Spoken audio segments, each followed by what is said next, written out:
Jay Jagannath friends, this Basudeb Panda. Welcome to Master English +2 ଦ୍ୱିତୀୟ ବର୍ଷ ରାଜନୀତି ବିଜ୍ଞାନ।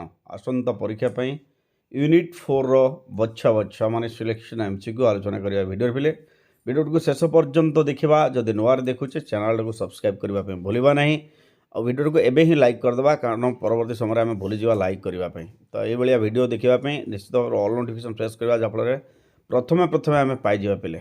ଓକେ, ଆଉ ବିଳମ୍ବ କରିବା ନାହିଁ, ଦେଖିବା କ'ଣ ରହିଛି ଆଜିର ସେ ପ୍ରଶ୍ନ ସମୂହ।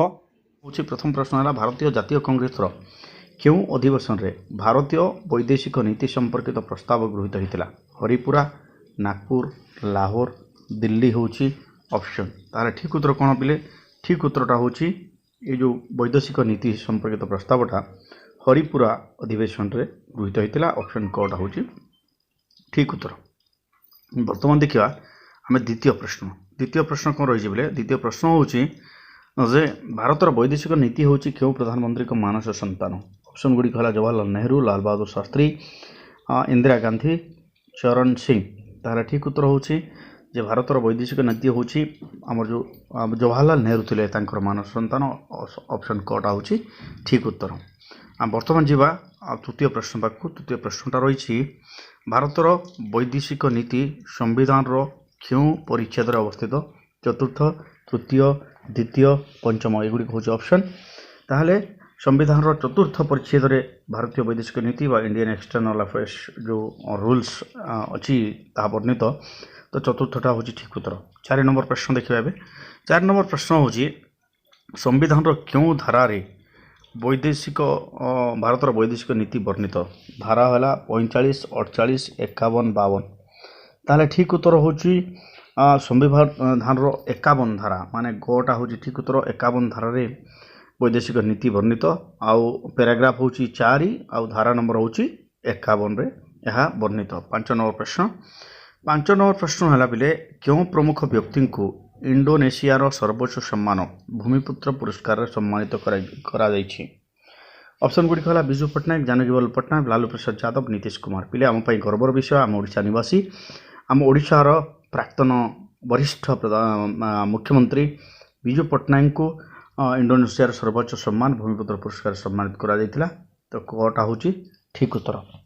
ବର୍ତ୍ତମାନ ଦେଖିବା ଆମେ 6 ନମ୍ବର ପ୍ରଶ୍ନ। 6 ନମ୍ବର ପ୍ରଶ୍ନ କ'ଣ ପିଲେ? 6 ନମ୍ବର ପ୍ରଶ୍ନ ହେଉଛି, କେଉଁ ମସିହାରେ ଦକ୍ଷିଣ ଆଫ୍ରିକାର ବର୍ଣ୍ଣବୈଷମ୍ୟ ନୀତିକୁ ବିରୋଧ କରାଯାଇଥିଲା? ଅପସନ୍ ଗୁଡ଼ିକ ହେଉଛି 1952, 1946, 1945, 1914। ତାହେଲେ ଠିକ୍ ଉତ୍ତର କ'ଣ ହେବ? ଠିକ୍ ଉତ୍ତର ହେଉଛି 1952 ମସିହାରେ ଆଫ୍ରିକାର ବର୍ଣ୍ଣବୈଷମ୍ୟ ନୀତିକୁ ବିରୋଧ କରାଯାଇଥିଲା। 1952 ହେଉଛି ଠିକ୍ ଉତ୍ତର। ବର୍ତ୍ତମାନ ଯିବା ଆମେ 7 ନମ୍ବର ପ୍ରଶ୍ନ ପାଖକୁ। 7 ନମ୍ବର ପ୍ରଶ୍ନ କ'ଣ? କେଉଁ ପ୍ରଧାନମନ୍ତ୍ରୀଙ୍କ ନେତୃତ୍ୱରେ ଗୋଷ୍ଠୀ ନିରପେକ୍ଷ ଆନ୍ଦୋଳନ ହୋଇଥିଲା? ଅପସନ୍ ଗୁଡ଼ିକ ହେଲା ଜବାହରଲାଲ ନେହେରୁ, ମୋରାରଜୀ ଦେଶାଇ, ଚୌଧୁରୀ ଚରଣ ସିଂ, ଇନ୍ଦିରା ଗାନ୍ଧୀ। 7 ନମ୍ବର ପ୍ରଶ୍ନ ଠିକ୍ ଉତ୍ତର ହେଉଛି ଜବାହରଲାଲ ନେହେରୁ ଯେତେବେଳେ ପ୍ରଧାନମନ୍ତ୍ରୀ ଥିଲେ ସେହି ସମୟରେ ଗୋଷ୍ଠୀ ନିରପେକ୍ଷ ଆନ୍ଦୋଳନ ହୋଇଥିଲା। ପିଲେ ଏଠି ତୁମମାନଙ୍କୁ କହିଦେବା ପାଇଁ ଚାହିଁବି, ମୁଁ ଏ ଭିତରୁ ଯେଉଁ ପ୍ରଶ୍ନ ଆଲୋଚନା ହେବ ସେଥିରୁ ଗୋଟିଏ ପ୍ରଶ୍ନର ଉତ୍ତର ଭୁଲ କହିଛି, ତୁମେ ତାକୁ କମେଣ୍ଟରେ ଠିକ୍ କରିକି କହିବ। 8 ନମ୍ବର ପ୍ରଶ୍ନ ହେଲା, କେଉଁ ମସିହାରେ ଗୋଷ୍ଠୀ ନିରପେକ୍ଷ ଆନ୍ଦୋଳନ ଆରମ୍ଭ ହୋଇଥିଲା? ଅପସନ୍ ଗୁଡ଼ିକ ହେଲା 1961, 1981, 1985 ଆଉ 1962 ମସିହା। 8 ନମ୍ବର ପ୍ରଶ୍ନ ଠିକ୍ ଉତ୍ତର ହେଉଛି 1961 ମସିହାରେ ଗୋଷ୍ଠୀ ନିରପେକ୍ଷ ଆନ୍ଦୋଳନ ଜବାହରଲାଲ ନେହେରୁଙ୍କ ଅଧ୍ୟକ୍ଷତାରେ ଆରମ୍ଭ ହୋଇଥିଲା। ଅତଏବ ଠିକ୍ ଉତ୍ତର ହେଉଛି 1961 ମସିହା। 9 ନମ୍ବର ପ୍ରଶ୍ନ ହେଉଛି 1961 ମସିହାରେ ଯୁଗୋସ୍ଲୋଭିଆର କେଉଁଠାରେ ପ୍ରଥମ ଗୋଷ୍ଠୀ ନିରପେକ୍ଷ ସମ୍ମିଳନୀ ଅନୁଷ୍ଠିତ ହୋଇଥିଲା? Belgrade, Rio de Janeiro, Bandung, Shimla. ଏଗୁଡ଼ିକ ହେଉଛି ଅପସନ୍। ତାହେଲେ ଠିକ୍ ଉତ୍ତର କେଉଁଟା ପିଲେ? 9 ନମ୍ବର ପ୍ରଶ୍ନ ଠିକ୍ ଉତ୍ତର ହେଉଛି ବେଲଗ୍ରେଡ୍ ସମ୍ମିଳନୀ ବୋଲି ତାକୁ ବି କୁହାଯାଏ। ତ ଯୁଗୋସ୍ଲୋଭିଆର ବେଲଗ୍ରେଡ୍ଠାରେ 1961 ମସିହାରେ ଗୋଷ୍ଠୀ ନିରପେକ୍ଷ ସମ୍ମିଳନୀ ପ୍ରଥମ କରି ଅନୁଷ୍ଠିତ ହୋଇଥିଲା। 10 ନମ୍ବର ପ୍ରଶ୍ନ କ'ଣ ପିଲେ? 10 ନମ୍ବର ପ୍ରଶ୍ନ ହେଉଛି ପଞ୍ଚଶୀଳ ନୀତିର ପ୍ରବକ୍ତା କିଏ? ମହାତ୍ମା ଗାନ୍ଧୀ, ଜବାହରଲାଲ ନେହେରୁ, ଲାଲ ବାହାଦୁର ଶାସ୍ତ୍ରୀ, ଇନ୍ଦିରା ଗାନ୍ଧୀ। ଅପସନ୍ ଗୁଡ଼ିକ ତାହେଲେ ପଞ୍ଚଶୀଳ ନୀତି ପ୍ରକୃତରେ ୟାର ପ୍ରବକ୍ତା ହେଉଛନ୍ତି ଜବାହରଲାଲ ନେହେରୁ। ଖ'ଟା ହେଉଛି ଠିକ୍ ଉତ୍ତର। ବର୍ତ୍ତମାନ ଦେଖିବା ପିଲେ 11 ନମ୍ବର ପ୍ରଶ୍ନ। 11 ନମ୍ବର ପ୍ରଶ୍ନ କ'ଣ? 11 ନମ୍ବର ପ୍ରଶ୍ନ ହେଲା, କେଉଁ ମସିହାରେ ପଞ୍ଚଶୀଳ ନୀତି ଭାରତ ଓ ଚୀନ ମଧ୍ୟରେ ହୋଇଥିଲା? ଅପସନ୍ ଗୁଡ଼ିକ ହେଲା 1954 ଜୁନ୍ 1 ତାରିଖ, 1955 ଏପ୍ରିଲ 18 ତାରିଖ, 1981 ଡିସେମ୍ବର 8 ତାରିଖ। କୌଣସିଟି ନୁହେଁ। 11 ନମ୍ବର ପ୍ରଶ୍ନ। ଠିକ୍ ଉତ୍ତର ହେଉଛି 1954 ମସିହା ଜୁନ୍ 1 ତାରିଖ ଦିନ ପଞ୍ଚଶୀଳ ନୀତି ଭାରତ ଓ ଚୀନ ମଧ୍ୟରେ ହେଇଥିଲା। ଠିକ୍ ଉତ୍ତର ହେଉଛି ଅପସନ୍ କ। ବର୍ତ୍ତମାନ ଯିବା ଆମେ ପରବର୍ତ୍ତୀ ପ୍ରଶ୍ନ ପାଖକୁ। ପରବର୍ତ୍ତୀ ପ୍ରଶ୍ନ ପିଲେ 12 ନମ୍ବର ପ୍ରଶ୍ନ। 12 ନମ୍ବର ପ୍ରଶ୍ନ କ'ଣ ରହିଛି? 12 ନମ୍ବର ପ୍ରଶ୍ନ ହେଉଛି କେଉଁ ମସିହାରେ ଚୀନ ପଞ୍ଚଶୀଳ ନୀତିରୁ ଓହରି ଯାଇ ଭାରତ ଉପରେ ବିଶ୍ୱାସଘାତୀ ଆକ୍ରମଣ କରିଥିଲା? ଅପସନ୍ ଗୁଡ଼ିକ ହେଲା 1962, 1954, 1961, 1955। ତାହେଲେ ଠିକ୍ ଉତ୍ତର ହେଉଛି 1962 ମସିହା। 1962 ମସିହାରେ ଚୀନ ପଞ୍ଚଶୀଳ ନୀତିରୁ ଓହରି ଯାଇ ଭାରତ ଉପରେ ବିଶ୍ୱାସଘାତୀ ଆକ୍ରମଣ କରିଥିଲା। ଠିକ୍ ଉତ୍ତର ହେଉଛି ଗ। 13 ନମ୍ବର ପ୍ରଶ୍ନ। 13 ନମ୍ବର ପ୍ରଶ୍ନ ରହିଛି ଦକ୍ଷିଣ ଏସିଆ ଆଞ୍ଚଳିକ ମହାଯୋଗ ସଂଘ ବା ସାର୍କର କାର୍ଯ୍ୟାଳୟ ନେପାଳର କେଉଁଠାରେ ଅବସ୍ଥିତ? ଅପସନ୍ ଗୁଡ଼ିକ ହେଲା କାଠମାଣ୍ଡୁ, ସିକିମ୍, ମାଲଦ୍ୱୀପ, ରିଓ ଡି ଜେନେରୋ। 13 ନମ୍ବର ପ୍ରଶ୍ନ। ଠିକ୍ ଉତ୍ତର ହେଉଛି ନେପାଳର ରାଜଧାନୀ କାଠମାଣ୍ଡୁଠାରେ ଆଞ୍ଚଳିକ ସହଯୋଗ ସଂଘ ସାର୍କର କାର୍ଯ୍ୟାଳୟର ଅବସ୍ଥିତ। ଅତଏବ କୋଟା ହେଉଛି ଠିକ୍ ଉତ୍ତର। ବର୍ତ୍ତମାନ ଦେଖିବା ଆମେ 14 ନମ୍ବର ପ୍ରଶ୍ନ। 14 ନମ୍ବର ପ୍ରଶ୍ନ କ'ଣ ରହିଛି ପିଲେ? 14 ନମ୍ବର ପ୍ରଶ୍ନ ହେଲା ନିମ୍ନୋକ୍ତ ମଧ୍ୟରୁ କେଉଁଟି ସାର୍କ ରାଷ୍ଟ୍ର ନୁହେଁ? ଭାରତ, ନେପାଳ, ଭୁଟାନ, ଥାଇଲାଣ୍ଡ। ଚାରିଟା ହେଉଛି ଅପସନ୍। 14 ନମ୍ବର ପ୍ରଶ୍ନ। ଠିକ୍ ଉତ୍ତର ହେଉଛି ଯେ ଥାଇଲାଣ୍ଡଟା ଆକ୍ଚୁଆଲି ସାର୍କ ରାଷ୍ଟ୍ର ନୁହଁ। ଘଟା ହେଉଛି ଠିକ୍ ଉତ୍ତର 14 ନମ୍ବର ପ୍ରଶ୍ନର। ବର୍ତ୍ତମାନ ଦେଖିବା 15 ନମ୍ବର ପ୍ରଶ୍ନ। 15 ନମ୍ବର ପ୍ରଶ୍ନ କ'ଣ ଅଛି? ନିମ୍ନୋକ୍ତ ମଧ୍ୟରୁ ଭାରତ ଓ କେଉଁ ପଡ଼ୋଶୀ ରାଷ୍ଟ୍ର ମଧ୍ୟରେ ମୁକ୍ତ ସୀମାରେଖା ରହିଅଛି?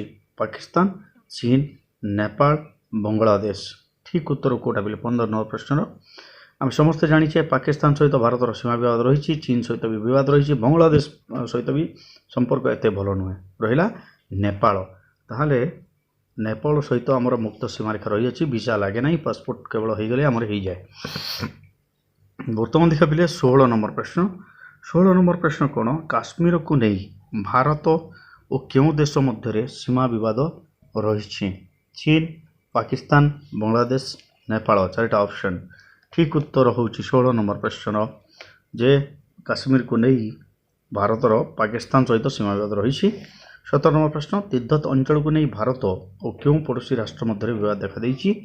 ଚୀନ, ପାକିସ୍ତାନ, ଶ୍ରୀଲଙ୍କା, ବାଂଲାଦେଶ। ଚାରିଟା ହେଉଛି ଅପସନ୍। 17 ନମ୍ବର ପ୍ରଶ୍ନ। ଠିକ୍ ଉତ୍ତର ହେଉଛି ଯେ ତିବ୍ବତକୁ ନେଇ ଭାରତ ଓ ଚୀନ ମଧ୍ୟରେ ସୀମା ବିବାଦ ଦେଖାଦେଇଛି। 17 ନମ୍ବର ପ୍ରଶ୍ନ ଠିକ୍ ଉତ୍ତର ହେଉଛି ଚୀନ। ବର୍ତ୍ତମାନ ଯିବା ପିଲେ ଆମେ 18 ନମ୍ବର ପ୍ରଶ୍ନ। ମୋବାଇଲ ସ୍କ୍ରିନ୍ ଉପରେ ଅଛି ତୁମମାନଙ୍କ ପାଇଁ। 18 ନମ୍ବର ପ୍ରଶ୍ନଟା କ'ଣ? 18 ନମ୍ବର ପ୍ରଶ୍ନ ହେଲା କେଉଁ ମସିହାରେ ସିନ୍ଧୁ ନଦୀ ଜଳ ବଣ୍ଟନକୁ ନେଇ ଭାରତ ଓ ପାକିସ୍ତାନ ମଧ୍ୟରେ ରାଜିନାମା ସ୍ୱାକ୍ଷରିତ ହୋଇଥିଲା? ଅପସନ୍ ଗୁଡ଼ିକ ହେଲା 1952 ମସିହା, 1956 ମସିହା, 1958 ମସିହା, 1960 ମସିହା। 18 ନମ୍ବର ପ୍ରଶ୍ନ। ଠିକ୍ ଉତ୍ତର ହେଉଛି 18 ନମ୍ବର ପ୍ରଶ୍ନର 1960 ମସିହା। 19 ନମ୍ବର ପ୍ରଶ୍ନ। କେଉଁ ମସିହାରେ ପାକିସ୍ତାନ ପ୍ରଥମେ ଭାରତ ଆକ୍ରମଣ କରିଥିଲା? ଅପସନ୍ ଗୁଡ଼ିକ ହେଲା 1962, 1965, 1967, 1974। 19 ନମ୍ବର ପ୍ରଶ୍ନ ଠିକ୍ ଉତ୍ତର ହେଉଛି 1965 ମସିହାରେ ପାକିସ୍ତାନ ପ୍ରଥମ କରି ଭାରତକୁ ଆକ୍ରମଣ କରିଥିଲା। ଖୋଟା ହେଉଛି ଠିକ୍ ଉତ୍ତର। ବର୍ତ୍ତମାନ ଆମେ ଯିବୁ ପିଲେ 20 ନମ୍ବର ପ୍ରଶ୍ନ ପାଖକୁ। 20 ନମ୍ବର ପ୍ରଶ୍ନଟା ହେଉଛି ତାସ୍କେଣ୍ଟ ରାଜିନାମା କେଉଁ ମସିହାରେ ସ୍ୱାକ୍ଷରିତ ହୋଇଥିଲା? ଅପସନ୍ ହେଲା 1962ରେ ହେଇଥିଲା, 1965, 1966, 1980। 20 ନମ୍ବର ପ୍ରଶ୍ନ। 20 ନମ୍ବର ପ୍ରଶ୍ନର ଠିକ୍ ଉତ୍ତର କେଉଁଟା ପିଲେ? 20 ନମ୍ବର ପ୍ରଶ୍ନର ଠିକ୍ ଉତ୍ତର ହେଉଛି ଯେ ଏ ଯେଉଁ ତାସ୍କେଣ୍ଟ ରାଜିନାମା 1962 ମସିହାରେ ସ୍ୱାକ୍ଷରିତ ହୋଇଥିଲା। କୋଟା ହେଉଛି ଠିକ୍ ଉତ୍ତର। ବର୍ତ୍ତମାନ ଯିବା ଆମେ 21 ନମ୍ବର ପ୍ରଶ୍ନ ପାଖକୁ। 21 ନମ୍ବର ପ୍ରଶ୍ନ କ'ଣ? 21 ନମ୍ବର ପ୍ରଶ୍ନ ହେଲା କେଉଁ ମସିହାରେ ଭାରତ ଓ ପାକିସ୍ତାନ ମଧ୍ୟରେ ଦ୍ୱିତୀୟ ଥର ଯୁଦ୍ଧ ହୋଇଥିଲା? 1970, 1972, 1975, 1990। 21 ନମ୍ବର ପ୍ରଶ୍ନ। 21 ନମ୍ବର ପ୍ରଶ୍ନର ଠିକ୍ ଉତ୍ତର ହେଉଛି 1972 ମସିହାରେ ଭାରତ ଏବଂ ପାକିସ୍ତାନ ମଧ୍ୟରେ ଦ୍ୱିତୀୟ ଥର ପାଇଁ ଯୁଦ୍ଧ ହୋଇଥିଲା। ବର୍ତ୍ତମାନ ଦେଖିବା ଆମେ 22 ନମ୍ବର ପ୍ରଶ୍ନ। 22 ନମ୍ବର ପ୍ରଶ୍ନ କ'ଣ? ସିମଲା ରାଜିନାମା କେବେ ସ୍ୱାକ୍ଷରିତ ହୋଇଥିଲା? ଅପସନ୍ ହେଲା 1970, 1972, 1975 1990 22 नंबर प्रश्न ठीक उत्तर होची सिमला राजीनामा 1972 मसीह स्वाक्षरित होता अतएव खटा होची ठीक उत्तर 23 नंबर प्रश्न कौन पे 23 नंबर प्रश्न है जे निम्नोक्त क्या मध्य सिमला राजीनामा स्वाक्षरित होता क्यों दुई देश मध्य भारत चीन भारत श्रीलंका भारत बांग्लादेश भारत पाकिस्तान 23 नंबर प्रश्न ठीक उत्तर होची सिमला राजीनामाटा भारत एवं पाकिस्तान मध्य स्वाक्षरित होता घटा होची ठीक उत्तर 24 नंबर प्रश्न सिमला राजीनामा क्यों भारतीय प्रधानमंत्री स्वाक्षर करते ऑप्शन पंडित नेहरू लाल बहादुर शास्त्री राजीव गांधी श्रीमती इंदिरा गांधी 24 नंबर प्रश्न ठीक उत्तर होची सिमला राजीनामा जिते स्वाक्षरित होता से समय भारत प्रधानमंत्री थे श्रीमती इंदिरा गांधी